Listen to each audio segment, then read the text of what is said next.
Ready आपका?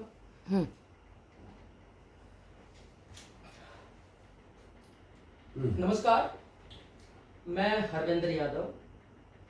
सन 1857 की क्रांति के प्रथम सेना नायक दक्षिण हरियाणा में जिस नाम को बड़े फख्र से लिया जाता है, उन स्वतंत्रता सेनानियों की शहादत नारनौल के उस मैदान में लड़ाइयाँ लड़ी गई।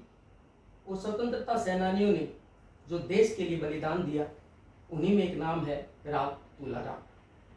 आज उनके वंशज से मुलाकात करेंगे कि कैसा जीवन काल रहा, किस तरह से उनकी यादों को संजो कर रखा गया है। हमारे साथ राव इंद्रजीत जी मौजूद हैं, साफ तौर पर बातचीत करेंगे। नमस्कार साहब। तुलाराम जी के जीवन लेके काफ़ी सारी चीज़ें सामने आती हैं। नसीबपुर के मैदान में भी करीब 5 से 6 हज़ार जो सैनिक हैं, उनकी शहादत हुई। और एक बड़ा नाम स्वतंत्रता सेनानियों का जब भी आता है तो बड़े फख्र से लिया जाता है। आप वंशज हैं उनके, कैसे देखते हैं सर उनके जीवन? देखिए, मैं 5वां या 6वां वंशज हूँ।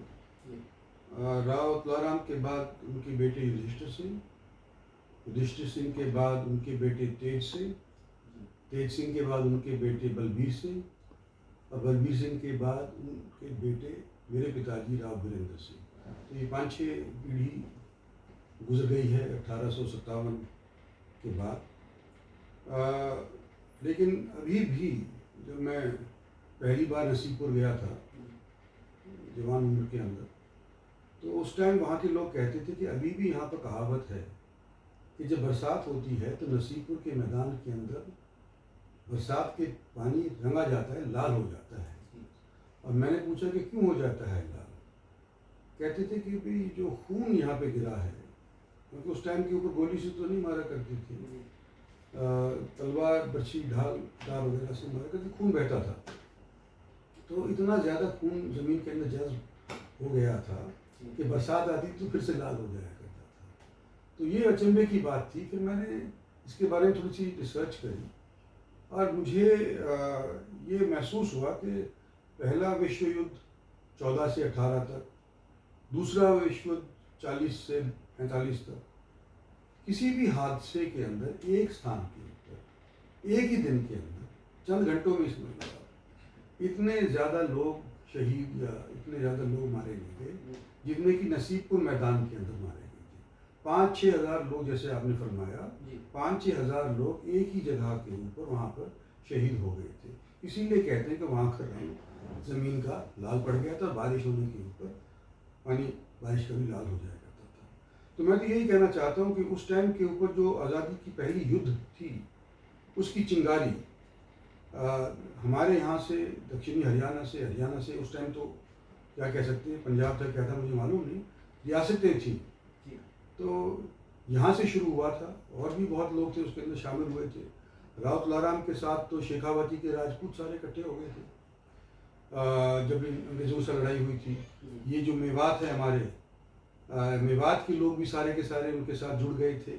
और उस टाइम के ऊपर सबसे पुराना इनका मिर्ज़ा गालिब, जो इतिहास भी लिखते थे और शेर व शायरी भी करते थे, तो उसने गालिब नामा के अंदर जिक्र किया हुआ है कि पता नहीं हिंदुस्तान में किस तरह की आग फैल गई है, कहाँ वो राव तुलाराम था और कहाँ वो मेवों के साथ जुड़ करके और दिल्ली के इर्द गिर्द किस तरह की मतलब आग लग गई है, अंग्रेज़ों के लिए आफत आ गई है। इस तरह की का वाक़या मिर्ज़ा गालिब ने अपनी किताब के अंदर भी जिक्र किया है, जो मैंने दिखाया था। विदेश वगैरह की यात्रा भी करते हैं आप? तो मैं देखो पहली बार, हाँ, विदेश तो मैं मंत्री था ना जी, मैं विदेश राज्य मंत्री था 2004 से लेकर के 2006 तक। तो मेरे दादाजी परदादा राव तुलाराम का इंतकाल काबुल में हुआ था। तो जब यहाँ पर नसीबपुर के अंदर लड़ाई हार गए और उन्होंने जाकर के रानी झांसी और तात्या तोपी के साथ लड़ने का इरादा बना लिया, तो उन्होंने कहा कि भाई अब ये बहादुर शाह सबर को तो दिल्ली से इन्होंने हटा दिया है, अब हम भी लड़ाई लड़ रहे हैं, लेकिन कब तक हम लड़ाई लड़ते रहेंगे ये पता नहीं। तो हमारे को बाहर के मुल्कों की मदद की आवश्यकता है। तो उस टाइम के ऊपर ब्रिटिश साम्राज्य के सामने अगर कोई इतना इतना काबिल या ताकतवर मुल्क नज़र आता था, वो रशिया ही नज़र आया करता था। तो उन्होंने अपना दूत बना करके राव तुलाराम को, ज़ार होते थे, रशिया के राजाओं को ज़ार बोलते हैं, तो ज़ार के पास भेजा गया कि आप आकर के हमारे हिंदुस्तानियों की मदद करो, अंग्रेज़ों को हमारे हमेशा के लिए हिंदुस्तान की सरहद से बाहर करवा दो। तो ये बात, इसकी पुष्टि ये भी है कि रशिया के 2 राजदूत जो हिंदुस्तान पोस्टिंग हुई थी मेरे एक्सटर्नल अफेयर्स बनने के बाद, तो उन्होंने पढ़ा होगा कि इंद्रजीत सिंह की क्या कहानी है, कहाँ से है। तो जब उनको पता चला कि मैं राव तुलाराम का वारिस हूँ, तो उन्होंने अपने तौर के ऊपर मेरे को चिट्ठी भी पकड़ाई और कहा कि देखो जी, हम रशिया के अंदर आर्काइव्स के अंदर भी आज के दिन भी दर्ज है कि सबसे पहला हिंदुस्तान का राजदूत जो रशिया गया था वो राव तुलाराम थे। तो ये फ़क्र भी मेरे दादा को मिला है।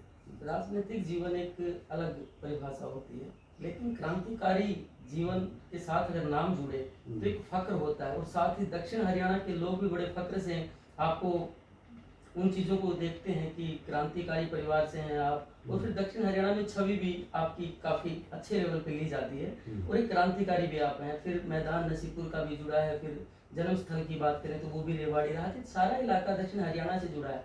तो कहीं ना कहीं जो यादव कौम है वो भी फक्र से इस चीज़ को महसूस करती है। तो उन लोगों के लिए क्या है कि जो लड़ाई चाइना की भी लड़ी गई थी, तो उसमें भी काफ़ी सारे सैनिक जो हमारे रेवाड़ी से शहीद हुए थे। तो जो क्रांतिकारियों की भूमि है, उसे रेवाड़ी की जो भूमि है उसे माना जाता है, उसके बारे में क्या कहेंगे? देखो, हरियाणा के अंदर सबसे ज़्यादा भूतपूर्व सैनिक और सैनिक अगर किसी ज़िले के अंदर हैं तो रेवाड़ी ज़िले के अंदर है। हरियाणा में अगर सबसे ज़्यादा हैं तो मैं तो ये मानता हूँ कि शायद देश में भी सबसे ज़्यादा पर कैपिटा सैनिक रेवाड़ी ज़िले के अंदर है। और इसका अंदाज़ा मुझे जब हुआ, जब सैनिक स्कूल रेवाड़ी में मैं खुलवाने जा रहा था, तो बात चली कि भाई कौन सी जगह के ऊपर सबसे ज़्यादा सैनिक है। जज्जर रोहतवाड़े कह रहे थे कि हमारे यहाँ पे सबसे ज़्यादा सैनिक है। हमने कहा कि हमारा रेवाड़ी महेंद्रगढ़ के अंदर सबसे ज़्यादा सैनिक है। कोई कुछ और कह रहा था। भापा गया, अब मैं तो उस टाइम डिफेंस मिनिस्ट्री में भी था, तो पता चला कि सबसे ज़्यादा सैनिक रेवाड़ी के अंदर है। और रेवाड़ी की जन्मभूमि तो है ही, इसमें कोई शक की बात नहीं है। यहाँ से क्रांति शुरू हुई थी, पहली आज़ादी लड़ाई की। और आज के दिन भी अगर सरहद के ऊपर किसी ने सबसे ज़्यादा कुर्बानियाँ दी हैं, इस इलाके के लोगों ने दी हैं। जांगला का तो आपने सुना ही होगा। मतलब 115 लोगों की कंपनी होती है। 115 लोगों की कंपनी में से सिर्फ 3 या 4 लोग वापस लौटे थे। और जो भी मरे थे वहाँ पे, उनके सामने से गोली गई थी, पीछे से गोली किसी को नहीं लगी थी। और वो रैंक करके आकर के वापस बताए थे, जिनकी गोली लगी हुई थी, किसी की टांग में लगी, किसी हाथ में लगी, वापस आए कि जी इस तरह से हमारे सरहद के ऊपर चाइनीज़ घुसाए हैं। और जब हमारी फौजें वापस वहाँ पर गई, तो चाइना के बड़े क्रूर होते हैं लोग, आमतौर पे कहा जाता है, जैसे तुर्की होते हैं ना क्रूर, इस तरह चाइना के भी लोग भी बड़े क्रूर होते हैं। तो एक उस सन 62 की लड़ाई का ये हादसा है कि एक जगह के ऊपर अपनी चाइनीज़ राइफल को, बैलेट को उल्टा गार्ड करके और उसके ऊपर हेलमेट चाइनीज़ का लगा करके, और उन्होंने जो वहाँ पर शहीद हुए थे उनकी साहस को मान सम्मान दिया था। ये पहली बार 62 की लड़ाई के अंदर, एक ही जगह पे शायद 62 की लड़ाई के अंदर हुआ था। वो 13 कुमार की बात कर रहा हूँ। तुलाराम जी के जीवन से जुड़ा कोई ऐसी कहानी या किस्सा जो आपको सुनाया गया हो? देखो, वो तो 5 पीढ़ी चलेगी, 6 पीढ़ी चलेगी, तो मतलब चर्चा ही रहती है। घर में ऐसा नॉर्मली होता है कि बाबा दादा या परदादा के बारे में कहानियाँ सुनाते हैं। यही हम तो जो सुने थे यही थे कि जो सिक्के हुआ करते थे चांदी के उन दिनों के अंदर, तो राव तुलाराम के हाथ बड़े लंबे थे। तो कहते चांदी के सिक्के को वो मोड़ दिया करते थे, हाथ से मोड़ दिया करते थे। ये कहावत थी, अब पता नहीं ताकत थी उसके उनके अंदर। तो जब मैं विदेश मंत्री मंत्रालय में था ना, तो मैं बताया कि वहाँ पे काबुल के अंदर मैं देखने गया। पहला मेरा विदेशी यात्रा काबुल की मैंने करी, क्योंकि पता तो करो दादा की छतरी कहाँ पे है। तो काबुल के बाहर एक स्थान है, कब्रिस्तान है, वहाँ पे 4-5 हिंदुओं की छतरियाँ थी। तो उस टाइम तो मेरी ये बहुत पहले की बात है, जब मैं लॉ करके गया था, पहली बार की बात है। तो वहाँ पर चार पांच छतरियाँ हुई, दिखाई दी, फिर मैं बन गया मंत्री। जी मैंने कहा इनकी जो अस्थियाँ हैं इनको हिंदुस्तान वापस लेके आते हैं। पर जब तक मैं मंत्री बना तब तक अफगानिस्तान के ऊपर आतंक छा गया था, विद्रोह हो गया था। कभी रशिया के साथ लड़ाई चल रही थी, कभी तालिबान से, कभी अमेरिका से, उस टाइम से अब तक अफगानिस्तान काबू में नहीं आया है। वहाँ पर civil war type of atmosphere बना रहा है। तो जो मैं एक्सटर्नल अफेयर में जब मैं मंत्री था तो मैंने एक एक्सटर्नल अफेयर्स के क्लर्क को कहा कि भी मैं तुम्हारी पोस्टिंग काबुल कर देता हूँ, तुम पता करके आओ कि वो छतरियाँ वहाँ पर अभी हैं कि नहीं है। तो उस टाइम आपको याद होगा तालिबान ने बामियान बुद्धा वगैरह भी तोड़ फोड़ गिरे थे तोपों से।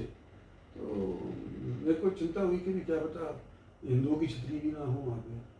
तो जब मैंने भेजा, उस मुसलमान था लड़का, उसको जब मैंने भेजा, वो जाकर के वहाँ पर विजिट करके आया। उनको कहा उस कब्रिस्तान के अंदर कोई भी हिंदुओं का नाम निशान नहीं रहा, जितनी छतरियाँ वतरियाँ थी भी कोई, वो सारी की तहश नहश कर दी। तो हमको अब आज के दिन ये भी नहीं पता कि अफगानिस्तान में किस जगह के ऊपर उनकी अस्थियाँ जमीन के नीचे पड़ी हुई हैं। तो ये कहानी मतलब मैं अपने आंखों सामने की बता सकता हूँ। कुछ यादगार ऐसी कोई चीज़ रही हो जो पुरखों के द्वारा आज भी आपने संजो के रखी हो?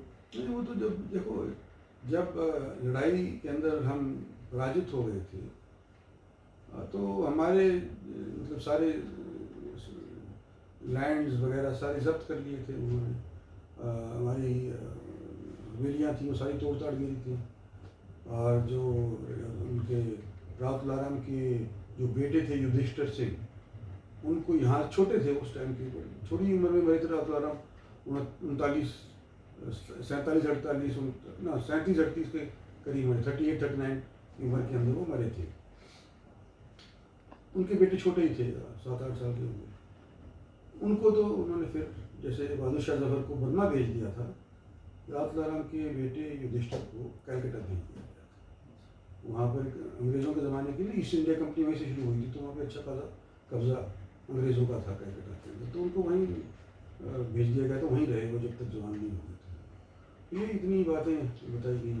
अब क्रांतिकारी परिवार से हैं आप, आज के युवाओं में अगर एक क्रांतिकारी सोच डाली जाए तो उसको लेकर एक लास्ट बताइए, क्या कहना चाहेंगे आप संदेश? देखिए, मैं पिछले दिनों के अंदर ये शहीदों के नाम पे पार्टी की तरफ से एक तिरंगा यात्रा निकाली, अभी भी चल रही है जगहों के। तो जितने भी यूथ थे उनके अंदर जो मैंने उत्साह देखा, नेशनलिज्म का जो परिणाम मेरे आंखों सामने आया, वो मैं समझता हूँ कि शायद आज़ादी के टाइम के ऊपर सन 47 के अंदर तो आया हो, आज के दिन के अंदर भी अगर युवाओं को प्रेरित किया जाए तो उतना ही जोश उनकी रगों के अंदर दौड़ रहा है, उतना ही हिम्मत उनके दिलों के अंदर है। और आज के दिन हिंदुस्तान अगर इसको कंट्रोल कर सकता है, अगर अफरा तफरी से, अगर विभाजन हमारा लैंग्वेज के ऊपर, मज़हब के ऊपर, कास्ट के ऊपर अगर ये विभाजन ना हो, तो हिंदुस्तान इस आने वाली इस शताब्दी में जिसमें हम मौजूदा तौर के ऊपर बैठे हैं, हम फिर से दोबारा से सोने की चिड़िया बन सकते हैं। चलिए सर, धन्यवाद आपका, बहुत बहुत आप समय दिए हमें। तो स्वतंत्रता सेनानियों की जो सफ़र था वो रेवाड़ी तक हमारा पहुंचा, और आगे की जो मुलाकात है वो अन्य स्वतंत्रता सेनानियों के साथ हम करवाएंगे, उनके वंशजों से आपको मिलवाएंगे। तो हमारी जो यात्रा है अब रेवाड़ी के बाद आगे पहुंचेगी। कैमरा पर्सन प्रेरणिका सैनी के साथ मैं हरविंद्र यादव, ईटीवी भारत, हरियाणा।